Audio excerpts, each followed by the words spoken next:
Nouvelle petite exploration ensemble des kanji, comme d'hab. Si vous aimez bien ce qu'on fait ensemble là, n'hésitez pas à liker les vidéos sur YouTube, laisser un petit commentaire avec vos histoires mnémotechniques. Bien sûr, vous abonner pour suivre l'aventure jusqu'au bout, puisqu'on ira jusqu'à 2200 kanji ensemble quand même, c'est pas mal. Et si vous le pouvez, n'hésitez pas à me soutenir avec les abonnements sur Twitch. C'est gratuit si vous avez Amazon Prime.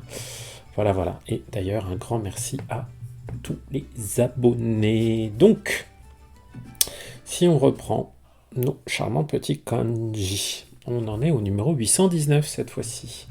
Pour rappel, j'utilise la numérotation de Heisig version 6. Hein, ce bouquin-là. Voilà. Mais les numérotations, on s'en fout un petit peu. Donc, alors là, on va en voir un qui a vraiment une forme très particulière. Très, très particulière. Il n'a pas... Voilà, on peut pas dire... Enfin, on pourrait vaguement dire qu'il ressemble à l'élément du mur qu'on a vu, mais franchement, il est tellement particulier que ça pourrait presque être un kana, ce kanji-là. Hein, donc, on a d'abord un trait horizontal, comme ça, en haut. Ensuite, un trait qui fait un angle, comme ça. Ensuite, on fait le miroir, c'est-à-dire que on fait un autre trait similaire. C'est très moche ce que je dessine, mais vous allez voir à quoi il ressemble après. Et encore un trait horizontal en bas. Voilà. Donc en vrai, il est censé ressembler à ça, ce kanji. Pas l'espèce de truc ignoble que j'ai fait là. Donc il ressemble à ça. Et le sens de ce kanji, c'est mutuel. Mutuel, mutuellement. Réciproquement. Hein, quelque chose de mutuel, de réciproque. Et moi, je vous avoue, ce kanji, je l'ai plutôt retenu comme un pictogramme. Parce que je trouve qu'il ressemble un peu à deux mains, là, comme ça, l'une au-dessus de l'autre, qui se tiennent, qui s'entraident réciproquement. Le fait qu'il soit parfaitement symétrique verticalement, je trouve que ça nous aide beaucoup à construire dans notre tête cette idée de réciprocité. Les mots qu'on a avec, donc c'est tagai, hein, qui est un nom, qui veut dire qu'on utilise souvent, voilà, avec cette particule la tagaini pour dire mutuellement, réciproquement. Hein, on peut dire aussi o tagai desu. Et on a cette prononciation on qui est go, qui est assez fréquente. Katamini, je vous avoue. Ok, je connaissais pas. Pas très fréquent. Donc voilà, c'est un kanji. Oh, il est mis comme N3. Pour moi, je l'aurais mis quand même plutôt N2. Mais c'est vrai que cette expression, voilà, tagaini, on la voit quand même assez souvent. Maintenant, il faudrait que je m'apprenne katamini, puisque je connaissais pas. Voilà, voilà. Donc, mutuel, réciproque. Vraiment, celui-là, je recommande d'essayer de se le mémoriser comme une sorte de pictogramme avec deux mains comme ça. Je trouve que ça marche pas mal. Ça ressemble peut-être à un logo de je ne sais quelle organisation caritative internationale. Peut-être l'UNICEF, je sais plus quoi. J'ai peut-être un peu oublié. Maintenant, on va avoir un petit composant, alors qui ressemble beaucoup à notre composant du mur qu'on a vu, mais un petit peu différent quand même. Alors, c'est un composant qui est en haut, hein, qu'on va souvent voir en haut. On a un petit trait vertical, ensuite un trait horizontal, ensuite ce trait en angle, donc vous voyez comme le composant du mur qu'on avait vu ensemble la dernière fois, et puis hop, comme la fin du katakana me. Ce composant, le symbole, enfin le sens que lui attribue monsieur Heisig dans sa méthode, c'est un petit enfant. Un petit enfant. Donc c'est pas le ko de Kodomo, hein, que vous connaissez, qui est comme ça. Voilà. Je vous ai fait en dessous juste pour que vous vous en souveniez. Là, c'est vraiment l'idée que c'est un petit enfant, un petit bébé, pour vous dire, un nourrisson, quelque chose comme ça. Ouais, on va plutôt que petit enfant, on va dire nourrisson, ça va être un petit peu plus clair. Ok ? Et alors, la première histoire qu'on va se faire avec ce nourrisson, elle est très très triste. Très très triste. En dessous du nourrisson, on va avoir la boucle. On va avoir la boucle. Hein, la boucle, la ceinture. Je sais plus si je le dessine dans le bon ordre, mais c'est pas grave. Tchoc. C'est quelque chose comme ça, qu'on avait vu il y a quelques temps. Et en dessous, j'ai l'arbre. Donc imaginez un bébé qui a été, un nourrisson qui a été attaché avec une ceinture à un arbre. Une image très cruelle. Eh bien, ça va bien avec le sens de ce kanji, puisque le sens de ce kanji, c'est l'abandon. Le fait d'abandonner quelque chose, se débarrasser de quelque chose. Donc voilà, moi l'image mentale que j'ai gardée avec ça, c'est une image très cruelle d'un peut-être d'une mère qui était réduite à une grande pauvreté, qui a décidé d'abandonner son bébé au pied d'un arbre en l'attachant avec une ceinture, en fermant la petite boucle de ceinture. Donc c'est très très triste. Et c'est un kanji, oh là je suis pas d'accord avec les niveaux de popularité qui nous mettent. Hein. C'est compliqué de dire que ça, ce Tagaini, c'est du N3, alors, et que celui-là, ce teru qui veut dire jeter, se débarrasser de quelque chose, c'est du N1. Non, ce mot de vocabulaire là, ce teru, c'est pas du N1, on a besoin de le savoir bien avant. Hein. Donc ouais, pour moi ça c'est du N2 voire N3. Hein. En tout cas bien du N2. Hein. Le verbe de vocabulaire, c'était il est important. Vous voyez, on le met même en N4. Ah oui, mais c'est parce que on voit avec ce kanji là, d'accord. C'est vrai qu'il a pas exactement la même nuance. Hein. Là, celui-là, dans ma tête, il est plus cruel. Hein. C'est vraiment l'abandon. Notamment, enfin, quand on rejette. Quand on plaque son amoureux, quand on quitte son amant ou son amoureuse, c'est ce kanji-là qu'on va utiliser. Dashio, steru no. Quoi, tu me quittes? Oula, je vais baisser d'ailleurs un peu la musique. Je pense qu'elle a été un peu forte. Voilà, donc suteru, sutemasu, se débarrasser de quelque chose.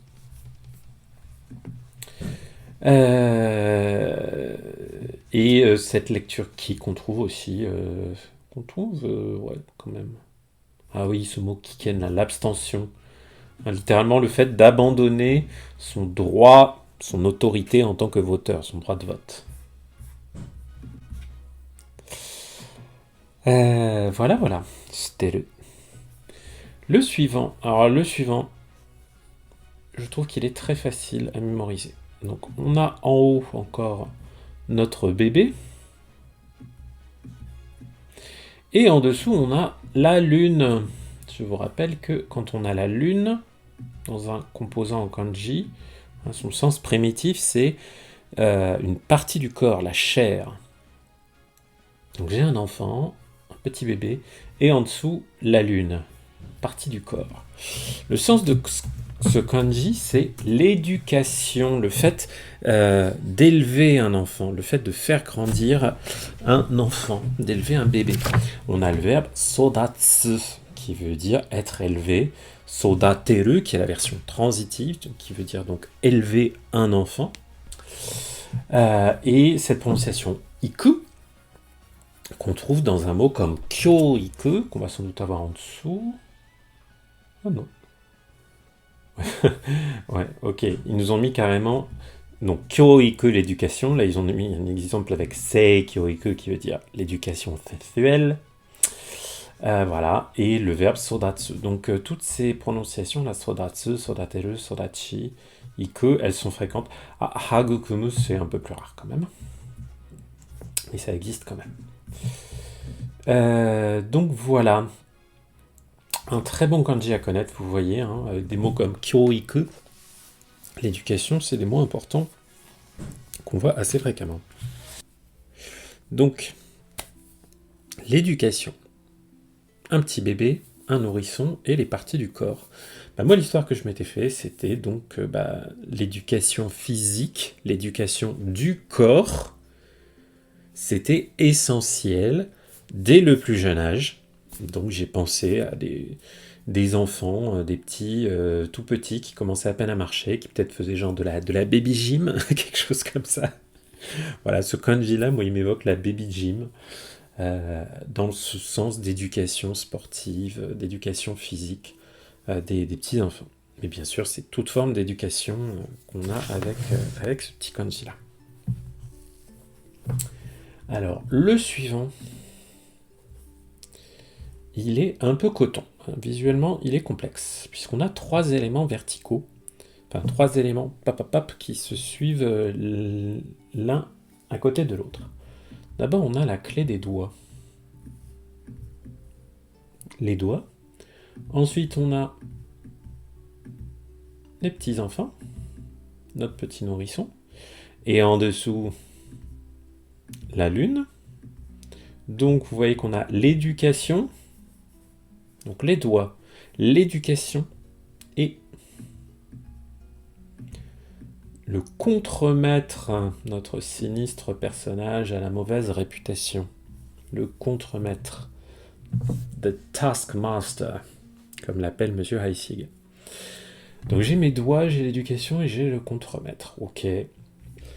Ce kanji-là signifie retirer quelque chose. Retirer quelque chose. Donc, qu'est-ce que c'est que cette histoire? Quelle histoire on va se faire? Donc, notamment, on le trouve avec... pourquoi ils mettent...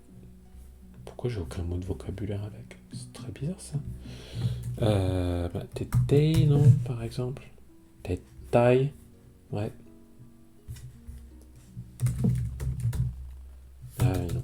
Je le confonds vraiment très souvent avec son cousin qui a une clé différente à gauche. Donc celui-là, c'est le fait de retirer, d'enlever quelque chose. Quelle histoire on va pouvoir se faire avec ce petit kanji, hein, dont la prononciation on c'est tetsu, et que je confonds très souvent avec son cousin qui a une clé différente à gauche. L'histoire mentale que je m'étais fait pour celui-là, c'était que avec donc souvent avec le contremaître, là je fais des histoires un peu sordides. Donc j'ai imaginé que ce salopard de contremaître, hein, il aimait bien les petits enfants, vous voyez ce que je veux dire, et que il y avait des parents qui avaient dû retirer avec leurs mains, avec leurs doigts comme ça, j'ai vraiment imaginé la mère paniquée qui reprenait son nourrisson des griffes du très vilain contremaître, du très méchant contremaître, parce qu'elle ne voulait pas qu'il se retrouve éduqué par ce vilain personnage. Donc je m'étais fait toute une histoire super compliquée sur celui-là. Vous trouverez sans doute mieux pour vous. Mais voilà, essayez juste que dans vos histoires, il y ait toujours l'ensemble des composants qui soient bien là. Donc les doigts ou les mains, l'éducation et notre contremaître. Le suivant. On a toujours notre petit nourrisson. Et notre petit nourrisson, il a commencé à un peu grandir puisque il a des jambes. Vous voyez les 2 petites jambes comme ça qu'on met en dessous. Alors, est-ce qu'il me l'a reconnu? Oh, il me l'a même pas reconnu quand même. Ce salopio. Ah si, il me l'a reconnu là. Bim. Hop. Ce petit kanji là. Alors, il a un mot qui est pas super courant pour nous. Enfin, un mot en anglais qui est pas le plus courant de la Terre, qui est alloué. A lot. Hein? C'est pas beaucoup a lot, c'est to a lot something. Donc allouer quelque chose, allouer des ressources, ou on pourrait dire pourvoir peut-être, pourvoir aux besoins de quelqu'un. Hein, vous voyez, on a ce verbe là, mitase, qui veut dire remplir, qui normalement s'écrit avec un autre kanji, ou ateru, assigner, mettre de côté. Donc voilà, l'idée que j'alloue quelque chose à quelqu'un. Sa prononciation on, c'est ju, hein, qu'on trouve plus souvent d'ailleurs, je trouve. Comme par exemple le mot jujitsu, qui veut dire comment dire, le fait de compléter quelque chose, hein, de remplir quelque chose, enfin de pourvoir suffisamment à quelque chose pour que ça soit complet. On a aussi cette expression là, riaju, hein, qui vient de riaru, real, R-E-A-L, hein, le mot anglais, the real world. Riaju, ça veut dire quelqu'un qui se satisfait, qui a un sentiment de complétion, pourrait vous dire en mauvais français, par rapport à sa vie réelle. Ça, c'est vraiment un terme qui n'existe pas chez nous. Mais bon, c'est peut-être quelqu'un qui est un petit peu aussi un peu banal. Je l'ai vu dans pas mal de... Je crois que je l'avais vu dans Komi cherche ses mots, comme animé ce terme. L'IA ça désignait des gens, voilà. Des gens qui n'étaient pas des... C'est un peu le contraire des otaku, si vous voulez. Hein. C'est le contraire des hikomori, des otaku, tout ça. Les riaju. Donc voilà. Alors, alloué. Pourquoi? Alors moi, l'histoire que je m'étais fait, donc avec les petits... ce petit enfant, ce petit nourrisson là, j'ai imaginé que le gouvernement avait décidé d'allouer à toutes les familles un yupala. Je ne sais pas si vous voyez ce que c'est un yupala. Les yupala, c'est des espèces je sais pas comment appeler ça, d'appareils qui permettent à des enfants qui ne savent pas encore marcher de se déplacer en roulant. En gros, ils s'assoient dans une espèce de panier, et ce panier est relié à une petite structure sur roue, ce qui fait que l'enfant, le petit nourrisson, tchac, comment ça, est-ce que... ouais, bah voilà, c'est ça un Yupala. Ou un trotteur pour bébé. Je sais pas pourquoi ça s'appelle Yupala. Voilà, moi c'est cette image-là que j'ai. C'est-à-dire j'ai le petit nourrisson là, avec ses petites jambes qui dépassent en dessous dans son Yupala. Et j'ai imaginé que le gouvernement, ou je ne sais qui, avait alloué à tous les parents des Yupala pour que leurs enfants soient un petit peu plus autonomes et puissent se débrouiller un petit peu plus tout seuls pour leur faire un petit peu des vacances. Voilà. Il y en a plein maintenant qui disent que c'est pas bien les Yupala parce que les enfants apprennent moins bien à marcher, j'en sais rien du tout. Mais en tout cas, moi ça m'a juste aidé à mémoriser ce kanji, donc je suis content. Le suivant qu'on va voir qui utilise ce kanji, donc d'allouer, il a cette fois la clé du métal, hein, les métaux. Hop. Le composant à gauche, c'est l'or. Hein, quand vous avez l'or à gauche, c'est que généralement on parle de choses métalliques.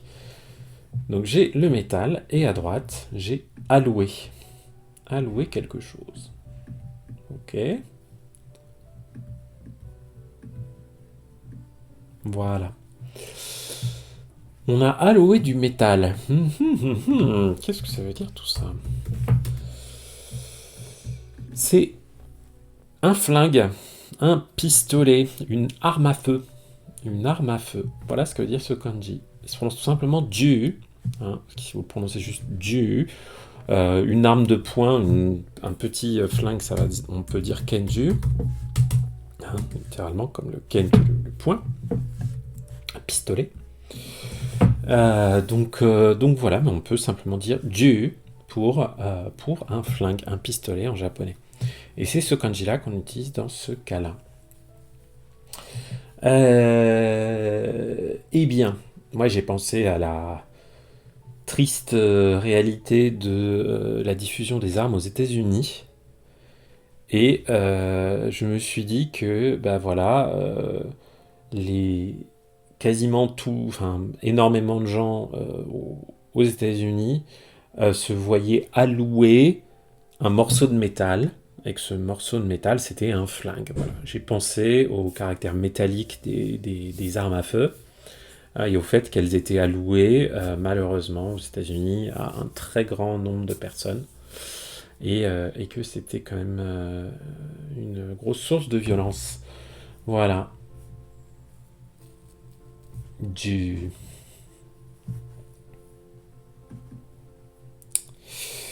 Ensuite, le suivant, il est coton. Le suivant, il est coton. Mais il est intéressant. Il est intéressant. Donc. J'ai une pierre, un caillou, à gauche. Caillou, la pierre, qu'on a vu il y a quelques temps. À droite de cette pierre, j'ai mon petit enfant. Et en dessous, j'ai la rivière. Donc vous voyez que c'est pas tout à fait comme ce qu'on vient de voir qui était dans ce kanji là par exemple avec juste 2 traits en dessous. Là cette fois-ci on en a vraiment 3. On en a 3. Donc c'est la rivière, hein. C'est pas juste les 2 petites papates. C'est les 3 traits de la rivière Kara que vous connaissez. Ok. Tchoc. Ouh là là, s'il ne me reconnaît pas celui-là. Ah bah non, heureusement il l'a reconnu. Je risquais d'être dans le caca, parce que ça, c'est un kanji pas super fréquent. Ça désigne le soufre. Sulfur.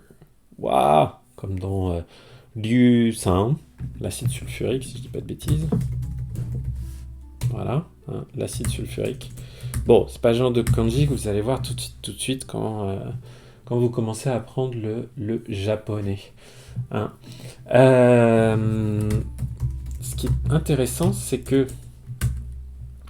on retrouve cette prononciation ryu qui correspond à ce qu'on a à droite. Là, vous voyez, dans ce kanji-là, où on avait l'eau et un enfant et la rivière, ce kanji, on l'avait déjà vu. Ça voulait dire nagareru, le fait de... Est-ce qu'on l'avait déjà vu? Ben non, on va le voir juste après, pardon. Bon, bah c'est pas grave. Je vous ai un peu spoilé la suite, c'est pas grave. Donc, on a le soufre. Ah oui, forcément, c'est logique qu'on l'ait pas encore vu, puisqu'on n'avait pas encore vu le petit nourrisson. Logique. Donc, notre petit nourrisson qui se fait emporter par la rivière, et on a une pierre, un minéral. Ça correspond au soufre. Pas facile, parce que le soufre, moi, ça m'évoque pas grand-chose. Alors si, l'odeur des œufs pourris, quand même, ça peut marcher. On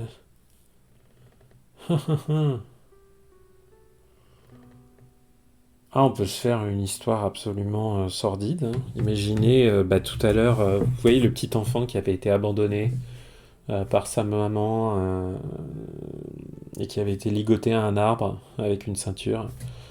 Eh bien, peut-être que la suite de sa mésaventure, c'est qu'il a été emporté par la rivière et que il s'est fracassé la tête contre un rocher, peut-être, et que c'est vraiment dur. Hein. Et que maintenant, le cadavre du bébé, il sent l'œuf pourri. Pas facile.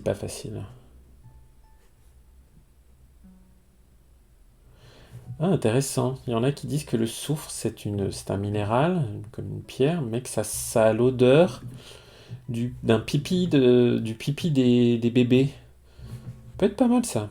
Effectivement, si on pense au fait que la rivière, c'est du liquide, c'est quelque chose qui coule, puis que là, ça part entre les jambes du bébé, on peut imaginer un bébé qui fait pipi dans sa couche. Et la pierre ou le minéral qui aurait une odeur de pipi de bébé, ça serait du soufre. Pourquoi pas? Pas facile celui-là. Le suivant, donc que je vous ai déjà spoilé, c'est à peu près la même chose, mais cette fois-ci avec la clé de Sanzui, hein, l'eau, la rivière là, toc, 3 petites gouttes. Et ensuite, j'ai toujours mon nourrisson emporté par les flots. Pauvre. Je suis trop mal dessiné, mais c'est pas grave, il l'a quand même reconnu. Et donc, celui-là, hein, il se prononce aussi Liu. Et on a le verbe nagareru ou nagasu. Et ça désigne le fait de s'écouler. Hein, le courant, l'eau qui coule dans une rivière.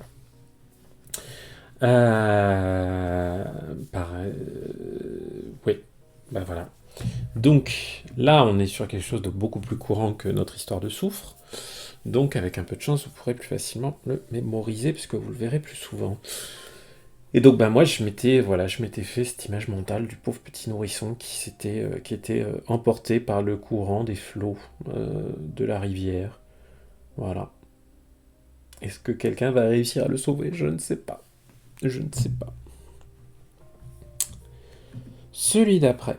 Alors, il ressemble beaucoup à celui qu'on vient de voir pour allouer. Mais il est un peu différent, puisque cette fois-ci, on n'a pas le petit enfant en haut, on a uniquement le coude. Donc j'ai un coude, et en dessous, j'ai mes deux petites papates, mes deux petites jambes. On le voit ici, ce kanji. Donc, pour vous montrer la différence, voilà les deux kanji côte à côte. Donc à droite, là, c'est alloué, qu'on a vu tout à l'heure. Et à gauche, c'est celui qu'on vient de voir. Alors, celui qu'on vient de voir là, donc, enfin celui qu'on est en train de voir là, c'est un permis. License en anglais, pas comme une licence à la fac, mais un permis de faire quelque chose. Toc toc toc toc.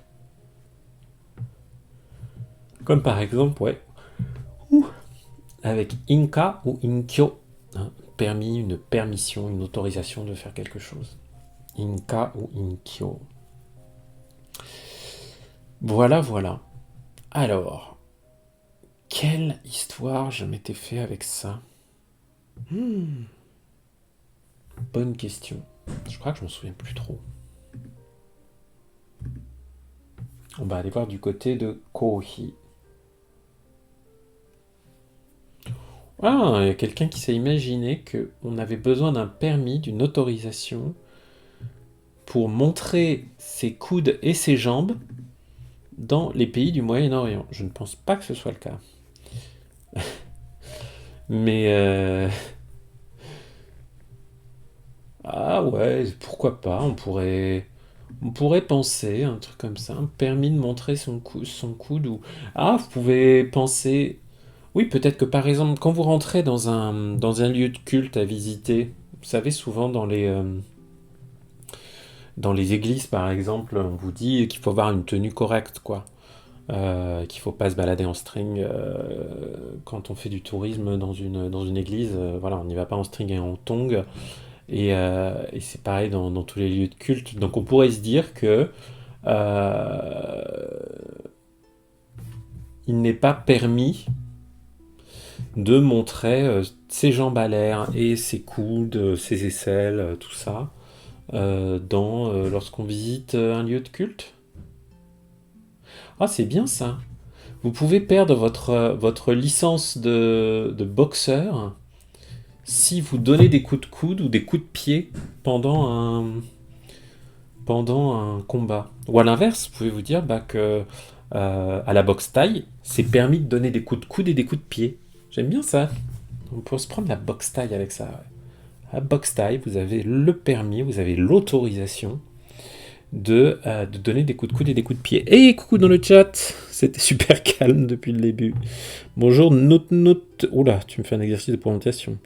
Note MTR FKR. Je sais ce que veut dire MTR FKR, t'inquiète. Bienvenue. Alors, on y va. Donc, le suivant, qui va réutiliser ce permis, cette permission. Ben, c'est à peu près la même chose, mais à gauche, on a la clé de la bouche. La bouche, et ensuite, j'ai ma permission, mon autorisation.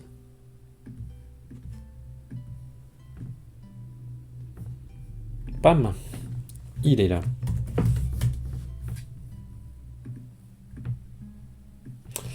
Notre... Ah ben non. Mais non, c'est pas celui-là. Je me suis complètement trompé. Que fais-je aujourd'hui? Je suis distrait. Je n'ai fait qu'une partie du kanji. Mais oui. Puisque Cette fois-ci, j'ai bien la bouche et la permission, mais j'ai pas que ça.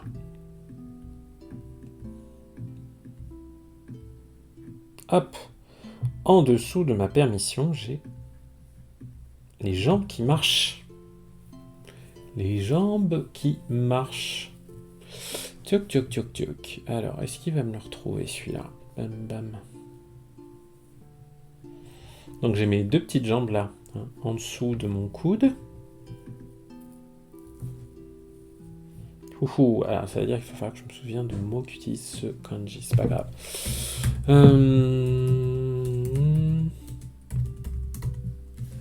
Yes, sosono kasu, je m'en suis souvenu. Ouf, vive la lecture, kun. Alors, parce que c'est quand même un... Ouais, c'est pas un kanji ultra courant. Ce qui veut dire, c'est tenter. Mais pas tenter dans le sens je vais essayer de faire quelque chose, mais la tentation, le fait d'être tenté par quelque chose. Ouh. Donc, le permis, marcher et la bouche. On peut s'en faire des histoires avec tout ça. Marcher avec ses jambes, les jambes qui marchent.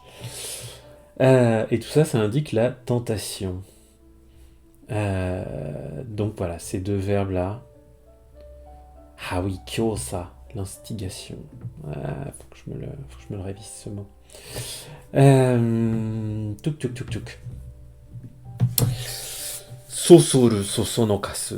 Quelle histoire on peut se faire pour le mémoriser celui-là?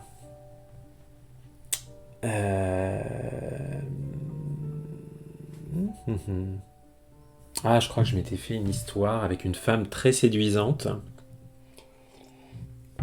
qui avait une bouche pulpeuse. Oui, voilà. Et qui essayait de séduire. Hein. Il y a la tentation, la séduction, tout ça, avec ce kanji, il est très, très évocateur. J'ai pensé à une femme qui s'était fait arrêter au volant parce qu'elle avait grillé un feu rouge et qui essayait avec ses lèvres pulpeuses de séduire et en croisant les jambes ou en marchant après être sorti du véhicule d'une façon un peu séduisante. De séduire l'agent qui venait de l'arrêter parce qu'elle ne voulait pas se taper une prune. D'autant plus qu'elle n'avait pas son permis avec elle. Donc c'était pour ça le lien avec le permis. Donc voilà, donc j'imaginais une femme qui essayait de séduire l'agent de police qui venait de l'arrêter parce qu'elle avait grillé un feu. Une petite histoire comme ça. Ou pour éviter de perdre son permis, c'est pas mal ça, t'as tout à fait raison. Ouais. Donc voilà, imaginez l'agent qui dit Madame, sortez du véhicule. Donc là, la dame, elle sort du véhicule, elle marche, elle fait quelques pas sur ses petits talons aiguilles, et puis ouf, elle minaude, elle fait Monsieur l'agent, vraiment Et est-ce que l'agent va succomber à la tentation? On verra. Voilà. Donc oui, je crois qu'elle revient dans d'autres histoires. Pour moi, cette femme séduisante qui minaude un peu. Donc je vous avais promis, avant de démarrer l'enregistrement de cette séance, au début du live sur Twitch, là, qu'on allait voir aujourd'hui des choses très très très banales, très communes. Et vous n'allez pas être déçus, puisque là, on va voir deux kanji qui sont absolument fondamentaux, qui sont des kanji niveau JLPT N5 qu'on voit très vite. Le premier qu'on va voir. Hop, un grand trait vertical, une petite pelle, quelque chose comme ça, hein, et une deuxième petite pelle en dessous. Ça, c'est un kanji qui est tellement... C'est fou, il ne me le reconnaît pas quand même.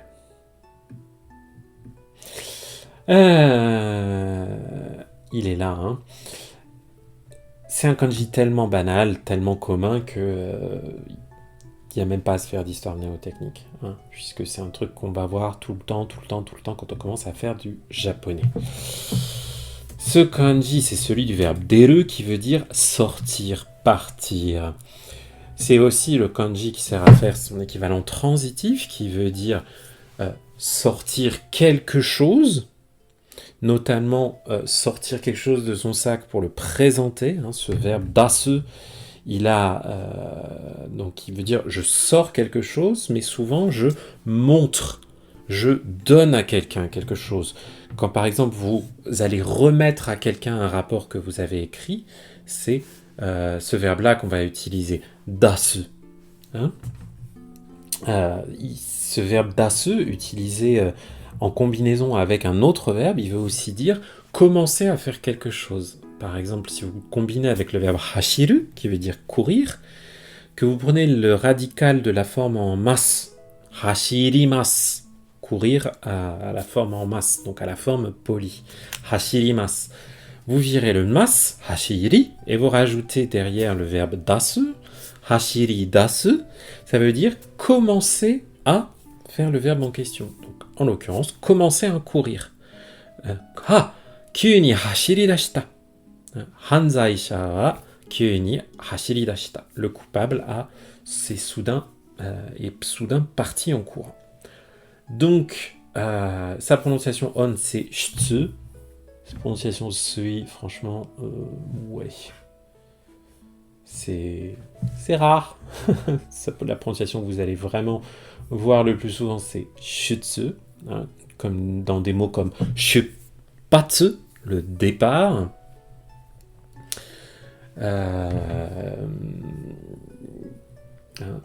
Gaishutsu, sortir. Voyez, oh là là, regardez-moi ça. Regardez-moi toutes les significations possibles pour le verbe deru. C'est quand même assez prodigieux. Hein.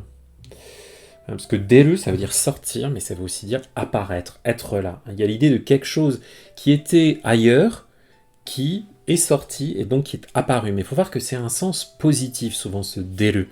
C'est quelque chose qui n'était pas là, qui maintenant est visible. C'est pas un sens négatif, c'est pas comme saru, hein, qu'on avait vu il y a très peu de temps, hein, qui veut dire vraiment quitter, partir. Hein, ce saru là, c'est pas la même notion. Là, c'est deru dans le sens, waouh, ça apparaît. Ah, deta, ah, il est sorti. Hein, le petit, pensez vraiment au petit, je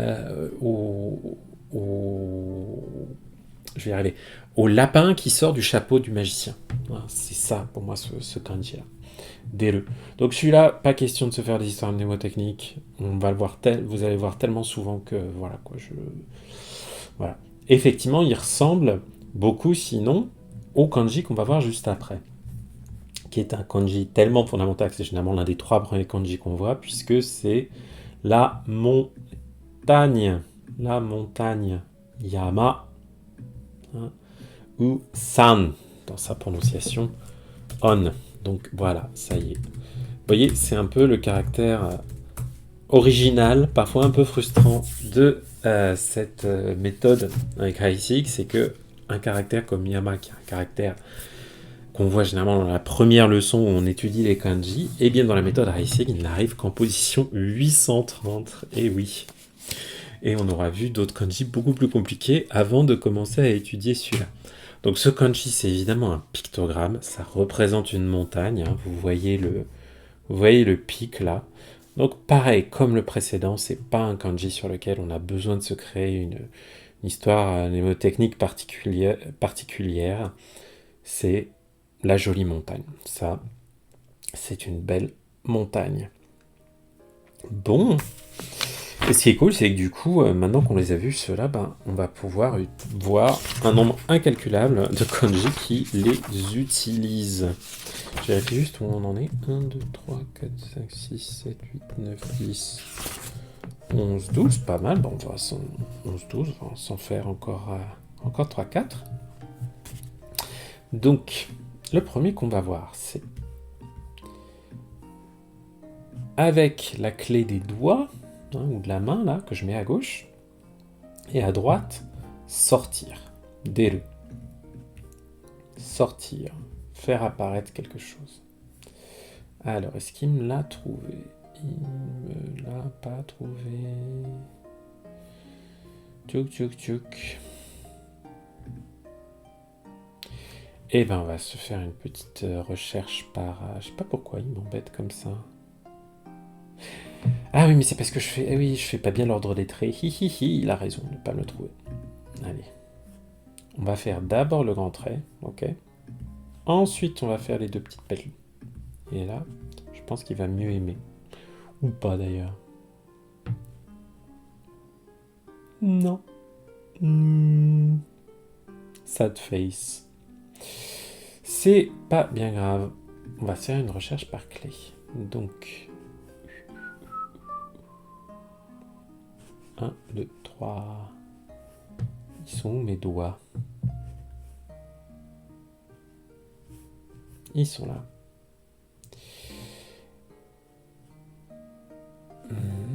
Et ensuite, 1, 2, 3, 4, 5. Ah, il me le retrouve pas en tant que tel. Bon, on va mettre celui-là, là. Le voilà. Le voilà, notre joli petit kanji qui se cachait. Alors, ah oui, c'est parce que j'avais oublié la prononciation de ce mot. Tsutanai. Tsutanai. Et sa prononciation on-setsu. Donc vous voyez que c'est un kanji plutôt rare. Hein. Ça indique une forme de maladresse, ce kanji. La maladresse. C'est-à-dire quand vous faites quelque chose et que vous le faites pas très bien. C'est le sens de cet adjectif tsutanai qui veut dire j'ai fait quelque chose mais de façon un peu maladroite, c'est-à-dire c'est mal foutu. Et notamment, bah voilà, imaginez, moi j'ai imaginé quelqu'un qui fouillait dans un sac, quelqu'un qui était un peu paniqué, peut-être par exemple un serveur qui vient de démarrer dans un restaurant et qui farfouille avec ses doigts dans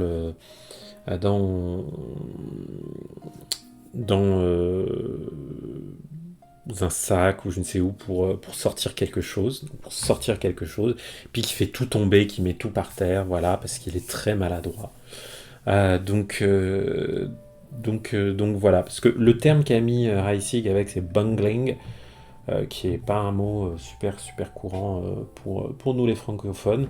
Je préfère l'idée de clumsy, hein, quelqu'un qui est pas adroit de ses mains. Donc voilà, j'imaginais quelqu'un qui sortait tous les trucs d'un sac et puis qui fait tout tomber par terre et qui fait un peu n'importe quoi parce qu'il est très maladroit. Voilà. Alors, le suivant, celui-là il est pas mal parce que on a en haut la montagne et en dessous la pierre. Bon. Une grosse pierre dans la montagne, c'est quoi? On appelle ça comment? Eh ben on appelle ça un rocher. Voilà, ça c'est un rocher. Donc c'est différent de juste Ishi tout seul, hein, qu'on trouve là. Kukuyamisuke Yamisuke Ehiro-san. Donc on a un petit caillou en dessous et au-dessus on a la montagne. Donc les cailloux de la montagne, les gros cailloux de la montagne, les grosses pierres de la montagne, c'est des gros rochers. Voilà. Je ne sais pas quoi vous dire de plus, si ce n'est que ce kanji, il est vraiment sympa et je crois que je ne l'ai jamais oublié de ma life parce que voilà, les rochers de la montagne, c'est facile. Ça va et toi, Yami? Voilà, cette prononciation on qui est gan. Je sais que j'avais vu une pub japonaise où il y avait une nana qui s'extasiait d'un gros cristal de sel en disant Ganen! Ganen! Un rocher de sel. Genre de mot qu'on n'a pas, nous. Mais du coup, je l'ai retenu comme ça. Ah, je connais pas Black Clover. Je suis trop à la ramasse sur les mangas, les animés. C'est vous qui faites mon éducation, les amis. Voilà, donc un rocher. Et alors, le suivant, il est vachement bien aussi. Il est très imagé. Je l'aime beaucoup. Puisque en haut, on a la montagne. Et en dessous, j'ai quoi? J'ai la cendre. La cendre, hein, je ne sais pas si vous vous en souvenez, où on avait la falaise et le feu en dessous. La falaise avec le feu qui voulait dire la cendre. Hai. qui sert aussi à faire la couleur grise, hein, couleur de cendre, haihiro, ça veut dire gris. Et donc là, on est dans la montagne et la cendre. Ok, et bien vous allez voir, ça va nous aider à mémoriser ce kanji, puisque ce kanji, il veut dire le charbon. Le charbon. Donc, imaginez malheureusement tous les feux de forêt qu'on se tape chaque année un peu partout. Hein. En japonais, un feu de forêt, on dit un yamakadi, un incendie de montagne, parce que le Japon c'est tellement montagneux, toutes les forêts ou presque sont en montagne, donc yamakadi, c'est un feu de montagne, un feu de forêt, enfin voilà, c'est bien que ça. Il n'y a pas tant que ça de forêt en plaine au Japon, la forêt et la montagne, c'est un peu le même univers au Japon. Vous voyez Princesse Mononoke, quoi, c'est vraiment ça, quoi. Donc voilà, là on a le charbon. Vous pouvez imaginer aussi le charbon de bois, donc ce qui reste une fois que la cendre, avec la cendre dans les incendies de montagne, ben c'est quoi? C'est du charbon. Donc si vous avez dans votre tête les images bien tristes de tous ces massifs magnifiques qui se retrouvent carbonisés chaque été malheureusement à cause du réchauffement climatique et des imprudences des gens, eh bien, vous avez ce kanji. Donc, il est vraiment cool celui-là. Et ses prononciations, donc c'est tin ou semi. Hein. Semi, ça veut ainsi dire le charbon, la cendre, bref, ce qui reste après avoir été carbonisé. Et aussi, tanko, par exemple, une mine de charbon. Ça marche très bien. Et le suivant, si je dis pas une bêtise, c'est un kokoji, c'est-à-dire un kanji qui a été inventé par les Japonais. C'est-à-dire que les Japonais, non contents d'avoir importé les kanji depuis la Chine continentale, parfois ils ont inventé leur propre caractère. Non seulement, bien sûr, ils ont créé les kana, hein, qu'ils ont créé à partir qu'ils ont créé eux-mêmes, mais ils ont aussi parfois combiné des kanji, des bouts de kanji entre eux pour créer des kanji qui n'existent qu'au Japon. Celui-là, je crois que c'en est un, si je dis pas de bêtises. Donc vous avez, et en plus il est super facile à retenir, même si c'est un mot un petit peu compliqué. Donc vous avez à gauche la montagne, et à droite vous avez le dessus et le dessous. Ok? La montagne, le dessus, le dessous. Ce kanji-là, il veut dire un col de montagne. Alors, est-ce que c'est un kokoji? Ah oui, voilà, c'est bien un kokoji. Donc, si je dis pas de bêtises, c'est bien ça. Hein. Donc, c'est un caractère créé par les Japonais. Donc, le dessus et le dessous de la montagne, eh bien, ça vous crée un col. Mountain Peak.